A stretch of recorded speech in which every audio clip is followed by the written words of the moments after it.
नमस्कार दोस्तों, स्वागत है आप सबका अमित क्लासेस आगरा के स्टडी प्लेटफॉर्म पर। तो दोस्तों आज हम आपके बीच में एसएसटी की वीडियो को लेकर के उपस्थित हुए हैं, जो कि बहुत ही ज्यादा महत्वपूर्ण रहने वाली क्लास है दोस्तों।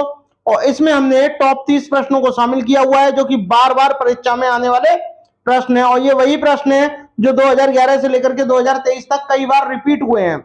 और 100% दोस्तों जो 20 अगस्त को जो परीक्षा आपकी होने वाली है सीटेट की, इसमें इन्हीं में से प्रश्न छपेंगे ही छपेंगे। तो चलिएगा स्टार्ट करते हैं। और हाँ, अगर आपने अभी तक हमारे चैनल को सब्सक्राइब नहीं किया हुआ है तो प्लीज सब्सक्राइब कर दें और बेल आइकन को भी प्रेस कर दें। तो चलिएगा स्टार्ट करते हैं दोस्तों। हमारा फर्स्ट प्रश्न है दोस्तों, मोहनजोदड़ो। मोहनजोदड़ो का मतलब ही क्या होता है, सबसे पहले आपको यह पता होना चाहिए। इसका मतलब क्या होता है, मृतकों का टीला। मृतकों का टीला टीला होता है। तो आपको बताना है कि इसका अर्थ क्या है। इसका अर्थ क्या है, मृतकों का टीला। तो इसमें दिया गया पसंदीदा शहर है, आप कहोगे नहीं, mount of the dead. Dead का मतलब, माउंट का मतलब ही क्या हो गया, एक टीला हो गया, और डेड का मतलब क्या हो गया, मृत। ठीक है, तो आपका यही वाला हो गया। रहने की जगह गलत, एक बाजार क्षेत्र गलत। तो आपका ऑप्शन नंबर जो आपका बी है दोस्तों, ये आपका करेक्ट हो जाएगा। चलिएगा आगे बढ़ते हैं, बात करते हैं दोस्तों प्रश्न नंबर सेकंड की। प्रश्न नंबर सेकंड में आपसे क्या बोला है, भगवान बुद्ध की 200 फीट ऊंची कांस्य प्रतिमा स्थापित करने का निर्णय लिया गया है। अब बताओ कहां लिया गया है, कहां लिया गया था, यह आपको बताना है। क्या कुशीनगर में लिया गया था, सारनाथ में, श्रावस्ती में, या बामियान में, बताइएगा। तो मैं आपको बता दूं, 200 फीट की ऊंची प्रतिमा, इसका जो निर्माण जो कार्य था, ये यूपी के मुख्यमंत्री जो पहले थे अखिलेश यादव जी, अखिलेश यादव जी ने किया था। यादव जी ने किया था। और ये कहां स्थित है, उत्तर प्रदेश में स्थित है। और उत्तर प्रदेश में क्या है आपका, कुशीनगर। तो आपका ऑप्शन नंबर जो आपका ए है, ये करेक्ट हो जाएगा। चलिएगा आगे बढ़ते हैं, बात करते हैं दोस्तों प्रश्न नंबर 3 की। प्रश्न नंबर 3 मोस्ट इंपॉर्टेंट प्रश्न है दोस्तों। इसमें आपसे क्या बोला है, पहले जैन तीर्थकार। तीर्थकार क्या होता थी, ये एक महात्मा की उपाधि होती है। क्या होती है, उपाधि होती है दोस्तों, ये आपको ध्यान रखना है। और जैन धर्म में कुल कितने तीर्थक हुए, 24 हुए। जिसमें से पहले का नाम आपको बताना है कि पहले कौन थे। पहले क्या महावीर थे, ऋषभ थे, पार्श्वनाथ थे, या पद्म थे। तो आप कहोगे पहले का नाम क्या था आपका, ऋषभ था। तो ये पहले हो गए। महावीर कौन से थे, 24वें थे। ये आपको ध्यान में रखना है। ठीक है दोस्तों, चलिएगा आगे बढ़ते हैं, बात करते हैं दोस्तों प्रश्न नंबर 4 की। अब प्रश्न नंबर 4 है, इसमें आपको बताना है कि महात्मा गांधी ने भारत छोड़ो आंदोलन कब शुरू किया, बताइएगा। कमेंट करिएगा सभी भाई बहन, कमेंट करिएगा कि महात्मा गांधी ने भारत छोड़ो आंदोलन की शुरुआत कब की थी। 1940 में की थी, 1942 में की थी, 1945 में की थी, 1946 में की थी। बताइएगा कब की थी, कमेंट करिएगा। तो आप कहोगे सर इसका ऑप्शन नंबर क्या हो जाएगा, बी जो है वो करेक्ट हो जाएगा। इसकी शुरुआत कब हुई थी, 8 अगस्त 1942 को हुई थी। लेकिन स्थापना तो हुई थी, लेकिन ये स्वीकार किया गया था। और स्टार्ट कब हुआ था इसकी, यानी शुरुआत कब हुई थी, वो इसके अगले दिन यानी 9 अगस्त को हुई थी। ठीक है, ये आपको ध्यान में रखना है दोस्तों, 9 अगस्त 1942 को हुई थी। ठीक है दोस्तों, चलिएगा आगे बढ़ते हैं। आई होप आपको वीडियो अच्छी लग रही होगी। अगर अच्छी लग रही हो तो सभी भाई बहन लाइक शेयर सब्सक्राइब जरूर करें। अब आपको बताना है क्वेश्चन नंबर 5, उस सबसे बड़े शहर का नाम बताएं जिसकी सीमा एक भी नदी पर नहीं बहती। बताइए, उसकी सीमा पर एक भी नदी नहीं बहती। क्या वह संयुक्त अरब अमीरात है, सऊदी अरब है, कुवैत है, या लीबिया है। कमेंट करके बताइएगा, कमेंट करिएगा कि वह कौन सा देश है, कमेंट करके मुझे बताइएगा। तो आप कहोगे इसका राइट आंसर क्या हो जाएगा आपका, सऊदी अरब। सऊदी अरब की सीमा पर एक भी नदी नहीं है। ठीक है दोस्तों, चलिएगा आगे बढ़ते हैं। भारत में नहीं, पूरे संसार में कुल 17 देश ऐसे हैं जहां एक भी नदी नहीं है। चलिएगा आगे बढ़ते हैं, बात करते हैं प्रश्न नंबर 6 की। पृथ्वी पर कितने प्रतिशत ताजा पानी है। ताजा पानी यानी पीने योग्य, पीने योग्य, ये आपको बताना है। तो आपको पता होना चाहिए टोटल पानी कितना है पृथ्वी पर। आप कहोगे 71% का भाग कितना है, पानी का है। तो ठीक है, लेकिन पीने योग्य पानी कितना है, पीने योग्य पानी सिर्फ कितना है, 3% है। तो आपका ऑप्शन नंबर जो आपका बी है वो करेक्ट हो जाएगा। बात करते हैं दोस्तों प्रश्न नंबर 7 की। प्रश्न नंबर 7 में क्या बोला है, निम्नलिखित में से कौन मीठी पानी का सबसे अच्छा स्रोत है, बताइए। मीठे पानी का सबसे अच्छा स्रोत आपको बताना है। क्या महासागर है, सागर है, खारा पानी है या नदी है? बताइएगा कि मीठे पानी का जो स्रोत है वो क्या है। तो आप क्या बोलोगे, नदी से ही ज्यादातर मीठा पानी आता है। सागर महासागर में क्या है, लवण के कारण यहाँ का पानी क्या होता है, खारा हो जाता है। ठीक है दोस्तों, चलिएगा आगे बढ़ते हैं। बात करते हैं प्रश्न नंबर 8 की। प्रश्न नंबर 8 आपसे कहा गया है, हिमालय की सर्वोच्च शिखर माउंट एवरेस्ट, हिमालय की, लेकिन वर्तमान में कहां स्थित है, आपकी नेपाल में स्थित है। और नेपाल में इसको किस नाम से जाना जाता है, सागर माथा के नाम से जाना जाता है। ठीक है दोस्तों, सागर माथा के नाम से जाना जाता है। तो आपको इसकी हाइट बतानी है, हाइट कितनी है, और इसकी हाइट है 8,848 मीटर, यानी बी जो ऑप्शन है वो करेक्ट हो जाएगा। चलिएगा दोस्तों आगे बढ़ते हैं। बात करते हैं प्रश्न नंबर 9 की। प्रश्न नंबर जो 9 है ये मोस्ट इंपॉर्टेंट प्रश्न है दोस्तों, कई बार एग्जाम में आ चुका है। आपको उसमें बताना है, निम्नलिखित में से कौन सा उच्चतम पर्वत शिखर गैर एशियाई है। गैर एशियाई का मतलब एशिया में नहीं है। तो अब आपको बताना है कि भाई एशिया में नहीं है तो ये कहां है, तो ये आपको कमेंट करके बताना है। बताओ, किलिमंजारो एशिया में है, आप कहोगे है। एल्ब्रुस पर्वत ये भी एशिया में ही है। मैकिनली पर्वत ये भी एशिया में ही, लेकिन जो एकांका गुहा है ये आपका एशिया में नहीं है। तो आपका राइट आंसर क्या हो जाएगा, ऑप्शन नंबर बी। लेकिन जब ये यहां नहीं है, मतलब एशिया में नहीं है, तो ये कहां है, तो ये आपका अर्जेंटीना में है। कहां है दोस्तों, अर्जेंटीना में है। ये आपको ध्यान में रखना है दोस्तों। चलिएगा आगे बढ़ते हैं। बात करते हैं प्रश्न नंबर 10 की। प्रश्न नंबर 10 में क्या बोला है, विश्व की सबसे बड़ी पर्वत श्रृंखला कौन सी है। बताइएगा, विश्व की जो सबसे बड़ी पर्वत श्रृंखला है वो कौन सी है। पर्वत श्रृंखला का मतलब जो सबसे लंबाई जिसकी सबसे ज्यादा है, श्रृंखला का मतलब सीरीज। तो सबसे ज्यादा किसकी है ये आपको कमेंट करके मुझे बताना है, और सबसे छोटी किसकी है ये भी आपको मुझे बताना है। तो बताइएगा, सबसे बड़ी आपसे पूछिए, पहले बड़ी की बात करते हैं। क्या अल्पस है, हिमालय का काराकोरम, एंडीज या तिब्बत। तो आपका राइट आंसर क्या हो जाएगा, ऑप्शन नंबर जो आपका सी है ये करेक्ट हो जाएगा। सबसे बड़ी पर्वत श्रृंखला किसकी है, आपकी एंडीज पर्वत की है। और ये कहां स्थित है, ये आपका दक्षिणी अमेरिका में स्थित है। ये आप देखिएगा। और मैं आपको बता दूं, सबसे छोटी की बात करें तो क्या है, उसका नाम ट्रांस अंटार्कटिका। क्या है, ट्रांस अंटार्कटिका है दोस्तों। और जबकि बात करें सबसे बड़ी है तो है कितनी है ये भी आपको पता होना चाहिए। ये आपकी 7,242 मीटर, किलोमीटर, कितनी है, किलोमीटर है। ये आपको ध्यान में रखनी है दोस्तों। चलिएगा आगे बढ़ते हैं। बात करते हैं प्रश्न नंबर 11 की। प्रश्न नंबर 11 भी मोस्ट इंपॉर्टेंट है। अब आप इसमें बताइए प्रश्न नंबर 11 में कि कौन सा राइट आंसर होगा, कमेंट करिएगा। विश्व में सबसे बड़ा गर्म रेगिस्तान कौन सा है, बताइएगा कौन सा है। क्या थार का है, सहारा का है, गोबी है या मोजाबे है। कमेंट करके मुझे बताइएगा, सबसे गर्म जो रेगिस्तान है ये कहां का है, कमेंट करिएगा। तो आप क्या बोलोगे, ऑप्शन नंबर जो आपका बी है वो ये करेक्ट हो जाएगा। कहां का है, सहारा का है। ठीक है दोस्तों। और ये सहारा का जो है ये कहां है बताइएगा, ये कहां है, ये आपका अफ्रीका में है। कहां है, अफ्रीका में स्थित है दोस्तों। जबकि बात करें थार की, थार कहां है, भारत में है। कहां है, भारत में, कहां, राजस्थान। कहां है दोस्तों, थार भारत में, राजस्थान में स्थित है। चलिएगा आगे बढ़ते हैं। बात करते हैं प्रश्न नंबर 12 की।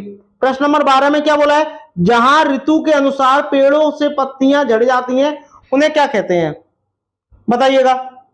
ऋतु के अनुसार पेड़ों से पत्तियां झड़ जाती हैं उन्हें क्या कहेंगे, ये आपको कमेंट करके मुझे बताना है।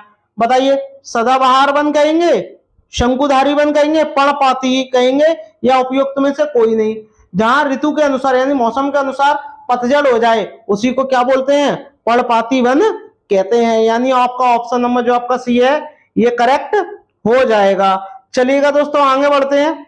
बात करते हैं नेक्स्ट प्रश्न की। प्रश्न नंबर 13। आई होप आपको वीडियो अच्छी लग रही होगी। अगर अच्छी लग रही हो तो सभी भाई बहन एक बार शेयर जरूर करें। बात करते हैं विश्व में सबसे बड़े घने वन कहां पाए जाते हैं? बताइए, भारत में पाए जाते हैं, तंजानिया में पाए जाते हैं, ब्राजील में पाए जाते हैं, कनाडा में पाए जाते हैं? आपको बताना है कि सबसे बड़े घने वन, घने मतलब जहां क्या हो, जैव विविधता ज्यादा हो, और जैव विविधता कहां है? आपकी विषुवत रेखा पर है। लेकिन यहां आपको विश्व में देश बताना है कि घना कौन सा है, तो आप बताओ क्या हो जाएगा? ब्राजील हो जाएगा। आपका ऑप्शन नंबर जो आपका सी है वो करेक्ट हो जाएगा। ब्राजील को ही सांपों का देश कहते हैं। सांपों का देश किसे कहते हैं? ब्राजील को ही कहते हैं। ये भी आपको ध्यान में रखना है दोस्तों। चलिएगा आगे बढ़ते हैं, बात करते हैं प्रश्न नंबर 14 की। प्रश्न नंबर 14 में क्या बोला गया है, देखिएगा। यूरोप में कितने देश हैं? कमेंट करके मुझे बताइएगा कि यूरोप में कितने देश हैं। तो आप बोलोगे 28 है, 33 है, 44 है या 30 है। तो आपका राइट आंसर क्या हो जाएगा? 44। यूरोप में कितने देश है? 44 आपके देश समाहित हैं। बात करते हैं दोस्तों प्रश्न नंबर 15 की। निम्नलिखित देशों में से किस की सीमा अफगानिस्तान से नहीं लगती? बताइएगा, अफगानिस्तान से किसकी सीमा नहीं लगती? तो आपको कमेंट करके मुझे बताना है किसकी नहीं लगती। भाई अफगानिस्तान से उज्बेकिस्तान की नहीं लगती, कजाकिस्तान की नहीं लगती, रूस की नहीं लगती, या तुर्कमेनिस्तान की नहीं लगती? तो आप कहोगे रूस एक ऐसा है जिसकी सीमा अफगानिस्तान से नहीं लगती। ठीक है, ये आपको ध्यान में रखना है दोस्तों। चलिएगा आगे बढ़ते हैं, बात करते हैं प्रश्न नंबर 16 की। प्रश्न नंबर 16 भी मोस्ट इंपोर्टेंट है। ये आपको कमेंट करके मुझे बताना है कि इसका राइट आंसर क्या होगा। कमेंट करिएगा राइट आंसर क्या होगा दोस्तों। सभी भाई बहन एक बार कमेंट जरूर करिएगा कि इसका राइट आंसर क्या होगा प्रश्न नंबर 16 का। इसमें आपसे बोला क्या गया है, सबसे पहले आप ये देखिए, आपसे बोला क्या गया है, आपसे यहां बोला गया है सर्वाधिक वार्षिक वर्षा कहां होती है? बताइए कहां होती है सर्वाधिक वार्षिक वर्षा? आप बोलोगे सर्वाधिक वार्षिक वर्षा जहां होगी, जहां क्या होगा, जहां क्या होंगी, ज्यादा जैव विविधता पाई जाती है। और जैव विविधता कहां पाई जाती है इसमें से आप मुझे बताइए, कमेंट करिएगा। अमेजन बेसिन में होती है। ठीक है, तो आप क्या डायरेक्ट क्या लगा दोगे? आपका ऑप्शन नंबर क्या हो जाएगा? बी हो जाएगा। ठीक है, ये आपको ध्यान में रखनी है, यानी यहां वर्ष भर वर्षा होती रहती है। ठीक है, बात करते हैं दोस्तों प्रश्न नंबर 17 की। प्रश्न नंबर 17 में आपसे क्या बोला गया है, बताइएगा। दिन रात बराबर होते हैं। अब आपको बताना है कि दिन रात बराबर कहां होते हैं। आप बोलोगे विषुवत रेखा पर होते हैं। कहां होते हैं? विषुवत रेखा पर होते हैं, रेखा पर होते हैं, या भूमध्य रेखा भी कह देते हैं इसे, या इक्वेटर भी कह देते हैं। ठीक है, अब ये होते हैं बराबर होते हैं। ठीक है, लेकिन ये किस दिन होते हैं ये आपको बताना है। बताइए किस दिन होते हैं? क्या 23 सितंबर को होते हैं, 29 सितंबर को, 16 अक्टूबर को, या 26 अक्टूबर को? तो बताओ कब होते हैं। तो आप बोलोगे सर 23 सितंबर को दिन रात जो है वो बराबर होते हैं। जबकि 22 सितंबर को, 22 सितंबर को क्या मनाया जाता है? कौन सा दिवस होता है 22 सितंबर को? विश्व गेंडा दिवस। विश्व गेंडा दिवस, ये भी आपको ध्यान में रखना है दोस्तों। ठीक है, विश्व गेंडा दिवस कब मनाया जाता है? 22 सितंबर को मनाया जाता है। और 23 सितंबर को ही दिन रात क्या हो जाते हैं? बराबर हो जाते हैं। ये भी आपको ध्यान में रखना है दोस्तों। चलिएगा आगे बढ़ते हैं, बात करते हैं प्रश्न नंबर 18 की। प्रश्न नंबर 18 में क्या बोला है? ग्रीनविच मीन टाइम से भारतीय मानक समय कितना आगे है? बताइए, सभी जानते हैं कितना आगे है। ऑप्शन नंबर जो आपका डी है वो करेक्ट हो जाएगा, यानी 5 घंटे 30 मिनट जो है ये आगे है। ये भी आपको ध्यान में रखना है दोस्तों। चलिएगा आगे बढ़ते हैं, बात करते हैं दोस्तों प्रश्न नंबर 19 की। प्रश्न नंबर 19 में आपसे क्या बोला है, कमेंट करके मुझे बताइएगा कि इसका राइट आंसर क्या। कर्क रेखा कहां से गमन करती है? बताइएगा। और भारत में कर्क रेखा कितने राज्यों से गुजरती है? 8 राज्यों से गुजरती है। अब उन 8 के आपको नाम भी पता होने चाहिए, तो इसमें से बताओ, भारत तो होगा। अब भारत है तो बताओ और कौन होगा? देखिए पाकिस्तान गलत हो जाएगा, ईरान गलत हो जाएगा, ईरान भी यहां गलत हो जाएगा। तो आपका क्या रह गया? आपका ऑप्शन नंबर जो आपका सी है वो करेक्ट हो गया। भारत और सऊदी अरब से गमन करती है। अब भारत में 8 राज्यों से होकर के गुजरती है, जिसमें से पहले राज्य का नाम क्या है? गुजरात है। क्या है? गुजरात है, लिख सकते हो। क्या है? गुजरात है पहले का नाम। दूसरे का नाम क्या है ये भी आपको बताना है। दूसरे का नाम क्या होगा? एमपी यानी मध्य प्रदेश। तीसरे का नाम क्या है? ये आपका छत्तीसगढ़। ठीक है, छत्तीसगढ़ है। छत्तीसगढ़ हो जाएगा तीसरे का नाम। चौथे का नाम क्या हो जाएगा? झारखंड। क्या है? झारखंड हो जाएगा दोस्तों, ये भी आपको ध्यान में रखना है। पांचवे का नाम क्या हो जाएगा? पश्चिम बंगाल। पश्चिम बंगाल से भी होकर के क्या कर्क रेखा गुजरती है। और नेक्स्ट क्या हो जाएगा? त्रिपुरा। क्या हो जाएगा? त्रिपुरा हो जाएगा। और लास्ट में क्या रह जाएगा? मिजोरम। मिजोरम और लास्ट का क्या हो जाएगा? राजस्थान। ये आपको ध्यान में रखने हैं। ये राज्य हैं, यहां से क्या है? टोटल ये 8 राज्य हैं और इन 8 राज्यों से ही होकर के क्या गुजरती है? कर्क रेखा गुजरती है। और कर्क रेखा जो होती है ये भूमध्य रेखा के कितने डिग्री उत्तर में स्थित है, ये आपको कमेंट करके बताना है। आप बोलोगे 23.5 डिग्री उत्तर में है। ठीक है, ये भी आपको ध्यान में रखना है दोस्तों। चलिएगा आगे बढ़ते हैं, बात करते हैं प्रश्न नंबर 20 की। प्रश्न नंबर 20 मोस्ट इंपॉर्टेंट है। भारत में हरित क्रांति के जनक यानी प्रणेता कौन है? बताइएगा, कमेंट करके बताइएगा कि भारत में हरित क्रांति के प्रणेता कौन है।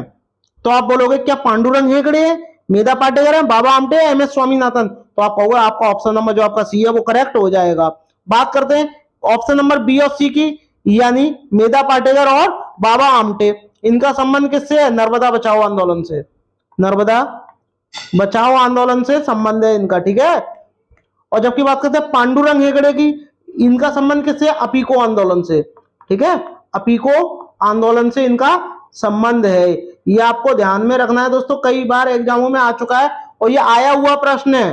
ठीक है, चलिएगा आगे बढ़ते हैं, बात करते हैं दोस्तों प्रश्न नंबर 21। प्रश्न नंबर 21 आपको बताना है कमेंट करके कि इसका राइट आंसर क्या होगा। बताइएगा प्रश्न नंबर 21, वस्तु एवं सेवा कर जिसे जीएसटी कहते हैं, यानी GST good and service tax कहते हैं, भारत में 1 जुलाई डैश डैश डैश को पेश किया गया। बताइए कब पेश किया गया? कमेंट करके मुझे बताइएगा कब पेश किया गया। कब पेश किया गया? क्या 2014 में पेश किया गया, 2016 में, 2017 में या 2018 में? कमेंट करके बताइएगा। और उससे भी पहले आपको ये पता होना चाहिए कि जो जीएसटी है ये कौन से संविधान संशोधन से है? तो 101वें संविधान संशोधन से ये लागू है, ये भी आपको ध्यान में रखना है। और इसमें टोटल कितने सेवा कर आते हैं? इसमें टोटल 3 सेवा कर आते हैं। कौन कौन से आते हैं ये भी आपको पता होना चाहिए। कौन कौन से होते हैं? सीजीएसटी, और एक आपका होता है एसजीएसटी, और एक लास्ट आपका होता है आईजीएसटी।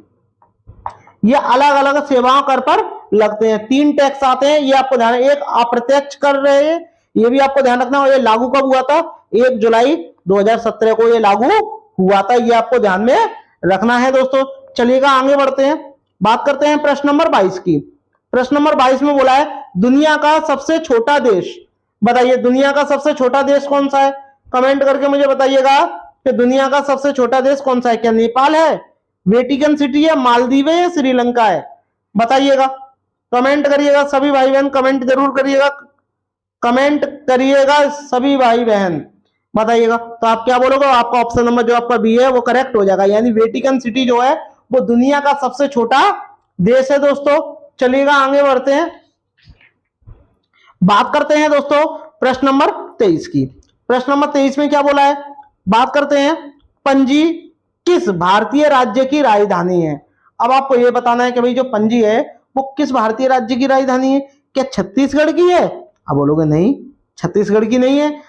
हिमाचल प्रदेश की है, गोवा की है, ये झारखंड की है? तो आप क्या बोलोगे? राइट आंसर क्या हो जाएगा? गोवा हो जाएगा।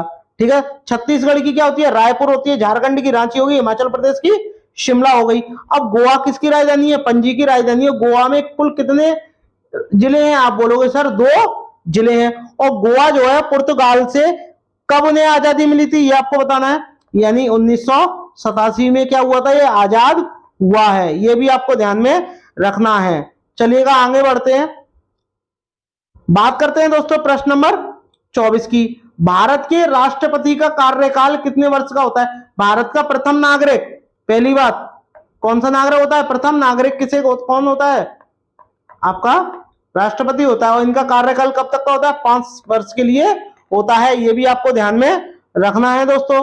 चलिएगा आगे बढ़ते हैं, बात करते हैं प्रश्न नंबर 25 की। अब प्रश्न नंबर 25 में आपसे क्या बोला गया है ये देखिएगा। प्रश्न नंबर 25 में क्या बोला है? प्रतिवर्ष, कमेंट करके बताइएगा, प्रतिवर्ष अंतरराष्ट्रीय जनसंख्या दिवस कब मनाया जाता है? कमेंट करिएगा कि प्रतिवर्ष अंतर्राष्ट्रीय जनसंख्या दिवस जो है ये कब मनाया जाता है? कमेंट करिएगा सभी भाई बहन। क्या 11 जुलाई को मनाया जाता है, 15 अगस्त को, 31 अक्टूबर को, या 22 मार्च को? आपको पता होना चाहिए दोस्तों, 22 मार्च को क्या मनाते हैं? जल दिवस। क्या मनाते हैं? जल दिवस मनाते हैं। जबकि यहां बात करें 31 अक्टूबर को तो क्या मनाते हैं? एकता दिवस मनाते हैं। क्या एकता दिवस मनाते हैं? ये भी आपको ध्यान में रखना है दोस्तों। एकता दिवस कब मनाते हैं? 31 अक्टूबर को मनाते हैं। और 15 अगस्त को आपको पता ही है क्या मनाते हैं, बताने की जरूरत नहीं, स्वतंत्रता दिवस मनाते हैं। और जबकि जनसंख्या दिवस जो है आपका, पॉपुलेशन डे, ये आपका 11 जुलाई को मनाया जाता है। ये भी आपको ध्यान में रखना है। चलिएगा आगे बढ़ते हैं, बात करते हैं दोस्तों प्रश्न नंबर 26 की। अब प्रश्न नंबर 26 जो है ये आपको बताना है, मोस्ट इंपॉर्टेंट प्रश्न है दोस्तों, मोस्ट इंपॉर्टेंट प्रश्न है। बिरजू महाराज का संबंध किस शास्त्रीय नृत्य से है? यानी जो बिरजू महाराज हैं इनका संबंध जो है कौन से शास्त्रीय नृत्य से है, ये आपको कमेंट करके बताना है। क्या कथकली से है, कथकली से है, कथक से है, भरतनाट्यम से है, या मणिपुरी से है? तो आपको पता होना चाहिए मणिपुरी से किसका है? अमली सिंह का संबंध है। किसके? किसका? अमली सिंह का संबंध है, ये आपको पता होना चाहिए। भरतनाट्यम की बात करें तो भरतनाट्यम का संबंध किससे है? सोनल मानसिंह से। सोनल मानसिंह से है, तो ये तो होंगे नहीं, ये तो होंगे नहीं। कथक की बात करें तो ये क्या हो जाएगा? बिरजू महाराज हो जाएगा। ये भी आपको ध्यान में रखना है। लेकिन यहां हम बात करें कथकली से, कथकली का संबंध किससे है? उदय शंकर से। किससे है? उदय शंकर से है। ये भी आपको ध्यान में रखना है दोस्तों, उदय शंकर से है। ठीक है दोस्तों, तो आपका राइट आंसर क्या हो जाएगा? आपका ऑप्शन नंबर जो आपका बी है वो करेक्ट हो जाएगा। चलिएगा बात करते हैं दोस्तों प्रश्न नंबर 27 की। 27 में क्या बोला है? इसरो का मुख्यालय कहां स्थित है? क्या नई दिल्ली में स्थित है? भारत की राजधानी नई दिल्ली है, बेंगलुरु में स्थित है, अहमदाबाद में स्थित है, या उपरोक्त में से कोई नहीं? तो आप बोलोगे ये तो है नहीं है और नई दिल्ली में होगा नहीं। और बात करें यहां पर बेंगलुरु इसका राइट आंसर हो जाएगा, बेंगलुरु। और इस किसकी राजधानी है? कर्नाटक की राजधानी है, कर्नाटक की राजधानी है, ये आपको ध्यान रखना है। और यहाँ का एक बहुत ही ज्यादा नृत्य है, इसका नाम क्या है? यक्षगान। क्या है? यक्षगान, बहुत ही ज्यादा फेमस है, यक्षगान है। ये भी आपको ध्यान में रखना है दोस्तों। तो चलिएगा आगे बढ़ते हैं, बात करते हैं प्रश्न नंबर 28 की। प्रश्न नंबर 28 में आपसे क्या बोला है? कमेंट करके मुझे बताइएगा प्रश्न नंबर 28 का राइट आंसर क्या होगा। सभी भाई बहन कमेंट करिए कि बताइएगा भारतीय कपास अनुसंधान संस्थान कहां स्थित है? क्या उड़ीसा में स्थित है, क्या नागपुर में है, क्या लखनऊ में है, क्या हिमाचल प्रदेश में है? बात करते हैं दोस्तों हिमाचल प्रदेश में के शिमला जो इसका जिला है, हिमाचल प्रदेश के शिमला में क्या स्थित है यह आपको बताना है। यानी कौन सा अनुसंधान स्थित है बताइएगा। तो यहाँ कौन सा अनुसंधान स्थित है? आलू। कौन सा? आलू अनुसंधान कहाँ स्थित है? शिमला में। और शिमला में कहाँ है? हिमाचल प्रदेश में। बात करते हैं दोस्तों लखनऊ की। लखनऊ में क्या है? गन्ना। क्या है? गन्ना अनुसंधान। और लखनऊ किसकी राजधानी है? आपकी यूपी की राजधानी है। बात करते हैं दोस्तों उड़ीसा की। उड़ीसा के कटक जिले में क्या है? चावल। क्या है? चावल का राष्ट्रीय अनुसंधान है। जबकि नागपुर जो है वो महाराष्ट्र में स्थित है। और महाराष्ट्र में क्या है आपका? कपास अनुसंधान स्थित है। तो आपका ऑप्शन नंबर जो आपका बी है वो करेक्ट हो जाएगा। आई होप आपको वीडियो अच्छी लग रही होगी। अगर अच्छी लग रही हो तो सभी भाई बहन लाइक शेयर सब्सक्राइब जरूर करें। चलिएगा बात करते हैं प्रश्न नंबर 29 की। प्रश्न नंबर 29 में आपसे क्या बोला गया है? बहुत ही ज्यादा इंपॉर्टेंट प्रश्न है, आपको कमेंट करके मुझे बताना है कि इसका राइट आंसर क्या होगा। देखिएगा फ्लाई ऐश, फ्लाई ऐश का मतलब जो आसानी से उड़ जाए, यानी ऐश का लघुकरण। तो कार्बन डाइऑक्साइड है क्या? आप बोलोगे ये तो गैस है, ये नहीं है, कार्बनिक पदार्थ ये होगा नहीं, नाइट्रोजन डाइऑक्साइड है नहीं है। तो राइट आंसर क्या हो जाएगा? ऐश के लघुकरण को ही क्या बोलते हैं? फ्लाई ऐश कहते हैं। ये क्या है? ऐश का एक लघु एक कण है, ये भी आपको ध्यान रखना है। यानी उड़न की रात भी इसे कहते हैं। चलिएगा आगे बढ़ते हैं, बात करते हैं दोस्तों प्रश्न नंबर 30 की। प्रश्न नंबर 30 जो है वो मोस्ट इंपोर्टेंट प्रश्न है दोस्तों। किस आंदोलन के लिए महात्मा गांधी द्वारा करो या मरो का नारा दिया गया था? बताइए कब दिया गया था? तो आप बोलोगे आपका ऑप्शन नंबर जो आपका बी है वो करेक्ट हो जाएगा, भारत छोड़ो आंदोलन। इसकी जो शुरुआत कब हुई थी? 9 अगस्त 9 अगस्त 1942 को इसकी शुरुआत हुई थी और इसी के उपलक्ष्य में एक नारा दिया गया था जिसका नाम क्या है, करो या मरो। चलिएगा आगे बढ़ते हैं दोस्तों।